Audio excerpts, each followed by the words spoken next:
Good morning students. आज हम work energy and power में नेक्स्ट टॉपिक रीड करेंगे, elastic collision in two dimensions. When two bodies travelling initially along the same straight line collide without loss of kinetic energy and move along different direction in a plane after collision. Elastic collision two dimension में क्या होगा कि दो object हैं हमारे पास, और जब ये दोनों ऑब्जेक्ट कोलाइड करेंगे, कोलाइड करने के बाद दोनों ऑब्जेक्ट डिफरेंट डायरेक्शन में मूव कर जाएंगे, और इसी को कहेंगे हम elastic collision in two dimensions. Suppose m1 and m2 are the masses of two objects a and b move with velocity u1 and u2 along x axis. हमारे पास यहाँ पर दो ऑब्जेक्ट हैं, ऑब्जेक्ट a और ऑब्जेक्ट b। ऑब्जेक्ट a का मास है m1, object b का मास है हमारे पास m2। ऑब्जेक्ट ए की इनिशियल वेलोसिटी क्या होगी u1, बी की इनिशियल वेलोसिटी होगी u2, और दोनों object along the x axis move कर रहे हैं। When u1 greater than u2, जब ऑब्जेक्ट ए की वेलोसिटी ग्रेटर देन मीन्स ज़्यादा होगी ऑब्जेक्ट बी से, तो ऑब्जेक्ट ए क्या करेगा, कोलाइड कर जाएगा, टकरा जाएगा ऑब्जेक्ट बी के साथ। The two bodies collide after collision the body A move with velocity v1 at angle theta along x axis। और यहाँ से हम क्या देखते हैं कि जब ऑब्जेक्ट ए बी से कोलाइड करेगा तो जो ऑब्जेक्ट ए है वो v1 वेलोसिटी के साथ मूव कर जाएगा विद एंगल थीटा, और थीटा एंगल, ये थीटा एंगल किसके साथ बनेगा, x एक्सिस के अलोंग। ऐसे ही बी ऑब्जेक्ट डिफरेंट डायरेक्शन में मूव कर जाएगा विद वेलोसिटी v2, और यहाँ पर एंगल बनेगा फाई, और ये एंगल फाई किसके साथ बनेगा, along the x axis. And body b move with velocity v2 at an angle phi with x axis as shown in figure. In elastic collision total kinetic energy is conserved, कि total जो kinetic energy है वो conserve होती है elastic collision में। तो यहाँ से हमारे पास total kinetic energy after collision जो इक्वल होगी total kinetic energy before collision.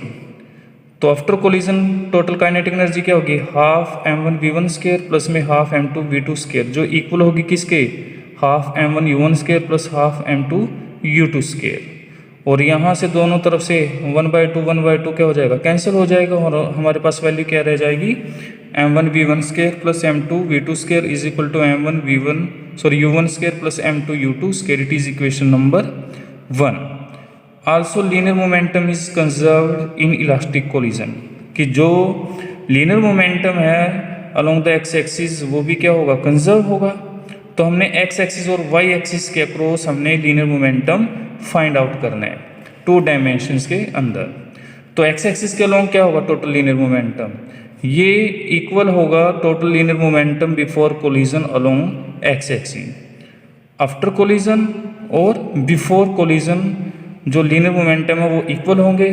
तो आफ्टर कोलिजन क्या है momentum, m1 v1 cos theta plus m2 v2 cos phi is equal to m1 u1 plus m2 u2। It is equation number 2। ये जो equation आएगी ये along the x axis होगी, किस case में, लीनियर मोमेंटम जब कंजर्व होगा। Along the Y axis की इक्वेशन आएगी हमारे पास total linear momentum before collision is equal to total linear momentum after collision.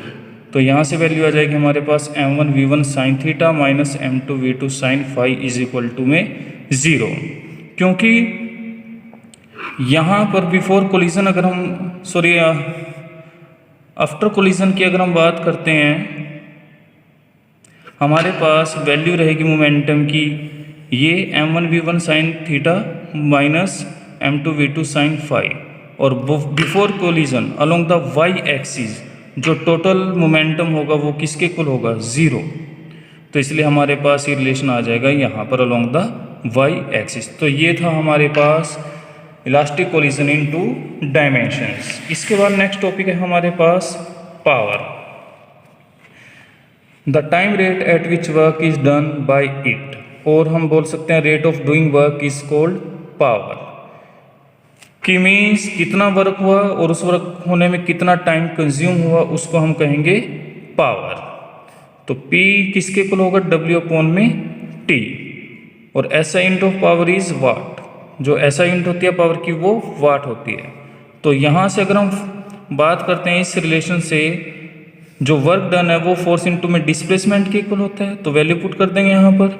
और यहाँ से S अपॉन में T ये किसके इक्वल होगा, वेलोसिटी, क्योंकि वेलोसिटी का फॉर्मूला होता है डिस्प्लेसमेंट अपॉन में टाइम, इसलिए हम इसको V मेंशन कर देंगे, लिख देंगे। तो यहाँ से पावर किसके इक्वल हो जाएगी, फोर्स इनटू में वेलोसिटी। Thank you.